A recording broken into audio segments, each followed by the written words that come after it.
Hi friends, welcome to Telugu ఎంటెక్ trader. ఈరోజు మనము మార్కెట్ ఓపెనింగ్ చూసుకున్నట్టయితే మనకి ఇక్కడ ఆల్రెడీ సో స్టాక్స్లో ఎట్లా స్టాక్స్ చూజ్ చేసుకోవాలనేది మార్కెట్ డేటాలోకి వెళ్ళి మార్కెట్ ఈక్విటీ స్టాక్స్లోకి వెళ్తే మనకు ఇక్కడ ఒక పీడిఎఫ్ వస్తుంది. దీన్ని డౌన్లోడ్ చేసుకున్న తర్వాత మనకి ఈ విధంగా కనబడుతుంది.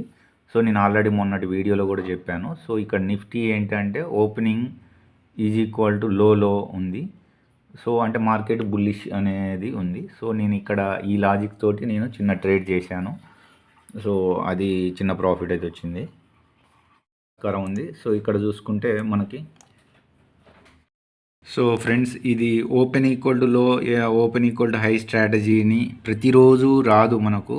సో వారంలో 1-2 డేసే వస్తుంది. సో అలాంటి డేస్లో ట్రేడ్ చేస్తే మనకు అవకాశాలు దొరుకుతాయి. ప్రతిరోజు ట్రేడ్ చేయాలని అనుకుంటే దొరకదు. ఇందులో కూడా స్టాక్స్లో స్పీడ్గా క్యాచ్అప్ ఎంట్రీస్ తీసుకోవడం కూడా చాలా టఫ్. సో నేను ఇక్కడ చాలా షార్ప్గా ఎంటర్ అయ్యి చిన్న ప్రాఫిట్ తీయగలిగాను. అది ప్రతిరోజు పాసిబుల్ కాదు. సో మనకు సెటప్ వచ్చిన రోజే చేయడం లాంటివి చేయడం, తర్వాత ఓవర్ ట్రేడింగ్ చేయకుండా ఉండడం, చిన్న ప్రాఫిట్ వచ్చినా కానీ హ్యాపీగా దాన్ని క్లోజ్ చేసుకోవడం, ఇలాంటి చిన్న చిన్నవి ట్రిక్స్ పాటిస్తేనే మనం ఇందులో సర్వైవ్ అవుతాము.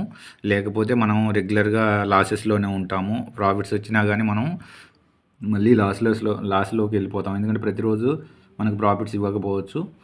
సో అది ఫ్రెండ్స్. సో ఇక్కడ మనకి టెర్మినల్ చూసుకున్నట్టయితే సో ఇది ఒక్కటే ట్రేడ్ తీసుకున్నాను పొజిషన్. సో ఇంకా నేను ట్రేడ్ ఏం తీసుకోవట్లేదు.